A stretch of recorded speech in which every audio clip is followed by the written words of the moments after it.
आपकी अदालत मध्ये बीजेपीवर आरोप आहे की त्यांची विदेश नीती अपयशी ठरली।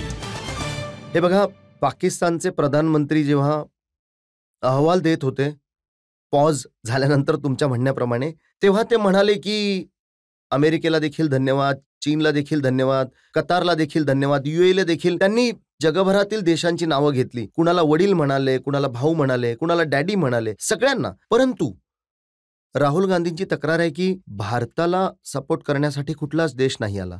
अत्यंत मजेशीर गोष्ट आहे, जर ते इतक्या सगळ्या लोकांना कुणाला भाऊ म्हणतात, तर कुणाला वडील आणि कुणाला काका म्हणतात, कुणाला मामा बनवत आहेत, तर तुम्ही समजून जा कुठे कुठे जाऊन डोकं आपटलं असेल पाकिस्तानने जाऊन। हा तर कबुली जबाब आहे पाकिस्तानच्या पंतप्रधानांचा। आपल्याला कुणाशी बोलण्याची गरज नाही लागली। जयशंकरजींनी स्पष्टपणे सांगितलंय, ज्याने कोणी बोलणी केली ते म्हणाले बोलणी बायलेटेड होईल, ज्या गोष्टी बोलायच्या त्या पाकिस्तान आमच्याशी बोलेल। आपण तर स्पष्ट सांगितलं होतं। आणि आता राहिली गोष्ट ही फॉरेन पॉलिसीची, तर मला असं म्हणायचं की मोदीजींच्या येण्यानंतर भारताची जी फॉरेन पॉलिसी ज्या उंचीपर्यंत पोहोचली आहे, जे मी आत्ताच म्हणालो होतो, रिपीट करायचं आहे मला। डिफेन्सच्या कॉन्टॅक्टमध्ये आपल्याला S-400 रशियाकडनं मिळालं तेव्हा आपण क्वाडचे सदस्य होतो। S-400 दिल्यानंतर देखील अमेरिका आपल्याला प्रिडेटर ड्रोन द्यायला तयार झाला। जरी आपण नाटोचे मेंबर नाही आहोत, त्यानंतर देखील आपण राफेल देखील दिला। जरी आपण अमेरिकेकडून फायटर नाही घेतला आणि आपल्याला फ्रान्सने देखील सपोर्ट केला। आपण इस्रायलकडनं देखील सिस्टीम घेतली आहे। आपण जगातील अनेक देशांबरोबर चांगलं कोलॅबरेशन केलंय। आणि अजून एक गोष्ट तुम्ही लक्षात घ्या, माझ्या मते जवळपास 21 देशांनी तर मोदीजींना आपला हायेस्ट सिव्हिलियन अवॉर्ड सुद्धा दिलाय। यापेक्षा जास्त आणखी काय होईल या कॉन्फ्लिक्टमध्ये? मुस्लिम देशांचे 2 मोठे पोल्स आहेत, सौदी अरब जो सुन्नी मुस्लिम वर्ल्डचा सगळ्यात मोठा पोल, इराण जो शिया मुस्लिम वर्ल्डचा। दोघांनी कंडेम केले टेररिझमला आणि पाकिस्तानच्या फेवरमध्ये विधान नाही दिलं।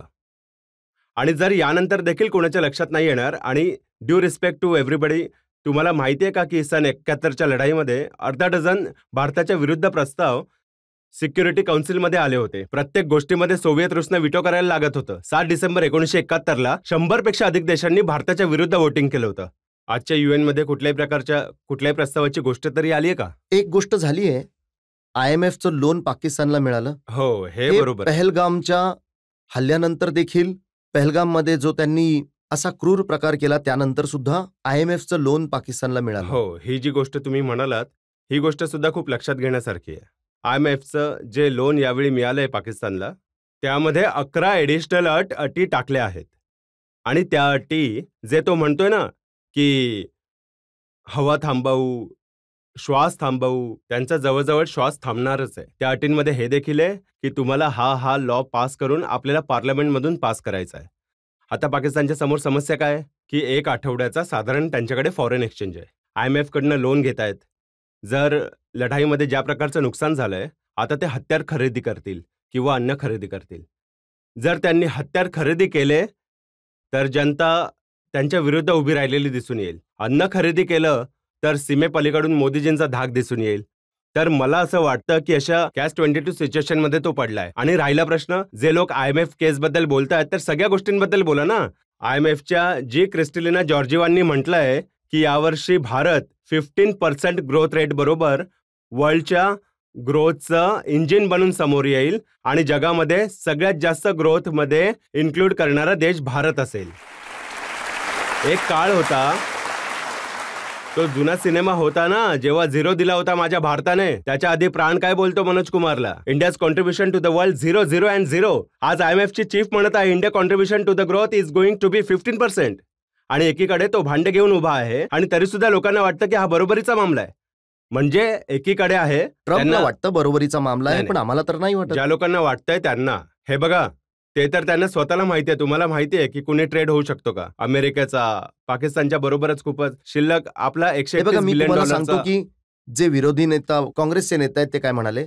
ते म्हणाले की विदेश नीती सफल नाही झाली म्हणूनच आता ऑल पार्टी डेलिगेशन पाठवावं लागलं, विरोधी पक्षांच्या नेत्याची मदत घ्यावी लागली भारताची केस सगळ्या जगाला सांगण्यासाठी। आमची ही अवस्था कायमच आहे। आम्ही विपक्षामध्ये होतो तेव्हा मी अटलजी नेतृत्व करण्यासाठी गेले होते। आम्ही सत्ता पक्षामध्ये आहोत तर सगळ्यांना एकत्र घेऊन विदेश नीतीची गोष्ट जी आहे हे सांगायचं आहे। 26/11च्या हल्ल्यानंतर 16 जुलै 2009ला एक न्यूट्रल डेस्टिनेशन इजिप्तच्या शर्म शेखमध्ये जाऊन मनमोहनजींच्या सरकारने भारत आणि पाकिस्तानमध्ये जॉईंट डिक्लेरेशन साईन केलं.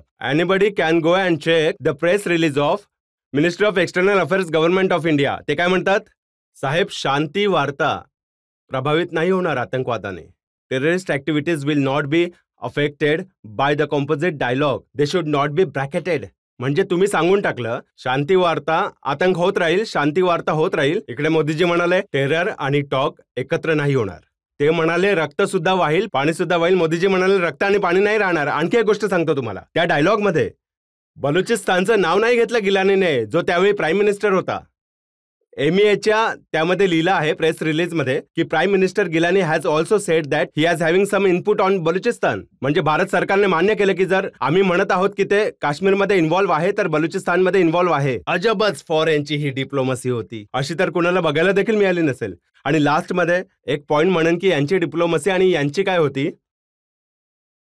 की आपलं सैन्य जिंकत होतं आणि हे सगळ्या गोष्टी हरून येत होते. जी विदेश नीती काँग्रेस सरकारची होती तर अर्धा काश्मीर गेला, अर्धा पंजाब गेला पाकिस्तानमध्ये, अर्धा बंगाल सुद्धा गेला बांगलादेशमध्ये. तर एकच लाईन मी म्हणतो, यांची विदेश नीती ही होती कि पंजाब गया, कश्मीर गया और चला बंगाल गया और चीन के हाथों मानसरोवर का ऊंचा भाल गया. एका लाईनमध्ये समजून जा सगळी गोष्ट काय होती आणि का होती. कारण माहितीये काय होतं, एका ओळीमध्ये सांगतो. हो चुकी यहाँ पर गूंज बहुत, अब शांति शांति के नारों की तो आवश्यकता है आन पड़ी तलवारों की, झनकारों की. बघा, दोन गोष्टी आहेत. एक तर संजय राऊत सारखे नेता आहेत ते असं म्हणतायत की हे जे डेलिगेशन्स गेले आहेत हे टुरिझम डिपार्टमेंट उघडलं आहे मोदीजींनी. टेररच्या नावावर टूर्स अँड ट्रॅव्हल्स कंपनी उघडली आहे. संजय राऊतजींच्या पार्टीची देखील तर संसद गेली आहे. राज्यसभेची मेंबर आहे त्यांच्याच पार्टीतून प्रियंका चतुर्वेदीची. तर का नाही थांबवलं तुम्ही? म्हणजे आपले संसद देखील पाठवणार, मग इथून गोष्टी सुद्धा बोलणार. आणि काँग्रेसची तर अजून मजेदार गोष्ट आहे, ते म्हणतात की आपली आपत्ती आहे यावर. अरे बाबा, शशी थरूरजी फॉरेन अफेअर कमिटीचे चेअरमन आहेत आणि ते स्वतः डिप्लोमॅट राहिलेत. का नाही गेलं पाहिजे त्यांनी? सलमान खुर्शीद विदेश मंत्री होते. मनीष तिवारी किती आर्टिकल्स लिहितात त्यांच्यावर. परंतु काँग्रेसमध्ये माहितीये काय आहे? अविश्वासाचं कारण आहे की त्यांना सरकारवर विश्वास नाहीये, सैन्यावर विश्वास नाहीये. ठीक आहे, आता तर आपल्या पार्टीच्या नेत्यांवर देखील विश्वास नाहीये. त्यांना वाटतं हा बाहेर जाईल, माहित नाही काय होईल. असू शकतं बाबा, काँग्रेसवाल्यांना वाटेल की यांच्या बाहेर खूप लिंक पसरलेले आहेत, सोर्स वगैरे काय माहित नाही काय काय आहेत ते. यांना वाटतं आपल्या पार्टीचा कुठला असा नेता नको जायला की ज्याला अशा काही लिंक मिळेल, आणि असं नको व्हायला की उद्या तो आपल्या विरुद्ध होईल. त्यामुळेच कदाचित त्यांच्या मनामध्ये ही भीती असते. तर मला वाटतं काँग्रेसला त्या भ्रमातून बाहेर आलं पाहिजे, प्रामाणिकपणे बरोबर उभं राहिलं पाहिजे. जसं म्हणतात ना, भ्रमाचा इलाज तर हकीम देखील करू शकत नाही. जसे आपल्या इथे धन्वंतरी वैद्य मानले जातात तर मुस्लिम पर्यंत हकीम वैद्य मानले जातात. तर मी काँग्रेसला सांगेन की भ्रमात राहणं सोडून द्या. जो एक शेर आहे कि इसमें क्या रखा है देखे है जो तू आन के पास, बदगुमा वहम की दारू नहीं लुकमान के पास. आता तर पाकिस्तानने देखील ठरवलंय की तो देखील आपले डेलिगेशन पाठवेल, जगाला जाऊन सांगेल की आमचं टेररिझमशी काही घेणं देणं नाहीये, आम्ही तर आतंकवादचे विक्टीम आहोत. आता तर मी तुम्हाला सांगितलं की तो नक्कल आधीपासून करत आलाय, यामध्ये काहीच खोटं नाहीये. इव्हन मी तुम्हाला सांगतो, ते कुठलं तरी जुनं गाणं आहे ना, त्याची देखील त्यांनी कॉपी केली होती. सदियों के बाद फिर उड़े बादल गुलाल के, हम लाए हैं तूफान से कश्ती निकाल के, इस देश को यामध्ये सुद्धा त्यांनी कॉपी केली आहे. आणि म्हणाले फक्त एवढा फरक ठेवलाय की हम लाए हैं तूफान से कश्ती निकाल के, इस मुल्क को रखना मेरे बच्चों संभाल के. आता ऐका, त्या गाण्याची शेवटची लाईन होती, बरसों के बाद फिर उड़े बादल गुलाल के. तर ते म्हणतात बरसों के बाद फिर उड़े परचम हिलाल के. आणि लास्ट मध्ये म्हणतात कश्मीर में फहराना है झंडा उछाल के. मी तर त्यांना सांगेन की भावांनो, ते काश्मीर वगैरे सोडा. मशरकी पाकिस्तान म्हणजे पूर्व पाकिस्तान तुम्हाला सांभाळता आलं नाही, फाटा सांभाळता येत नाहीये, खैबर पख्तूनवा सांभाळता येत नाहीये, बलुचिस्तान सांभाळता येत नाही, सिंध सांभाळताना बाबा जे आहे ते आधी सांभाळ, बाकीच्या गोष्टी नंतर कर. एक प्रश्न आणखी घेऊ शकतो यावेळी. पाकिस्तानमध्ये मुनीर जे आहेत तिथले सेना प्रमुख इतक्या वाईट पद्धतीने हरल्यानंतर सुद्धा इतके सेलिब्रेशन करतायत, ते आनंद साजरा करतायत. तर सर, तुम्ही इतके छान छान शेर म्हणालात, तर शेर एक माझ्याही मनात येतोय कि दूध फटने से जो बनता है उसे पनीर कहते हैं, और हारने के बाद जो जश्न मनाए उसे मुनीर कहते हैं. तर सर, तुम्ही काय म्हणाले याविषयी? मी या खूप छान गोष्ट बोलल्यात. युद्ध हरल्यानंतर ते फील्ड मार्शल बनतात. बघा, पाकिस्तानचं सैन्य युद्ध कोणी जिंकलं नाही, निवडणूक कोणी हरत नाही. परंतु इकडच्यांना मुनीरच्या गोष्टींवरती विश्वास बसायला लागतोय, माहितीये का? जे लोक 99ला मिळालेला विजय आणि 2040ला हार 240ला हार समजायला लागले, ते थर्ड अटेम्प्टमध्ये थर्ड डिजिट टच न करता येण्याला जिंकणं आणि तिसऱ्यांदा सरकार बनवण्याला हार समजायला लागले. तर मला वाटतं तिथे देखील तिथली सेना हरते प्रमोशन होऊन फील्ड मार्शल. इथे निवडणूक हरतात, त्यानंतर प्रमोशन होतं. 2014मध्ये हरले, अध्यक्ष बनले. 2019मध्ये हरले, मग नंतर नेता प्रतिपक्ष बनले. तर तिथे फील्ड मार्शल बनतात हरल्यावर, इथे फील्ड मार्शल बनतात हरल्यावर.